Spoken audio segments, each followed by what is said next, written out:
አንቺ ስላልደረሽባቸው ህልሞችሽ ስላልተሳኩልሽ ስኬቶችሽ ስላላደረግሻቸው ነገሮች እያሰብሽ አላህን እያማረርሽ ነው።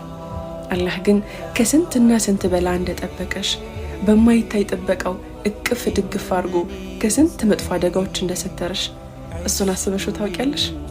አዎ አንቺ ሳታውቂው ስንት መጥፎና መርዛማ ሰዎችን ከህይወትሽ እንዳራቀልሽ አንቺ ባትረጁ ላንቺ መልካም የመሰለሽ መጥፎ ነገር እንዴት ከህይወትሽ ሸሸግ እንዳደረገልሽ አስበሽው ታውቂያለሽ? አዎ ስለማይታየውና አንቺ ስላልተረዳሽው ጸጋው አመስግኝ።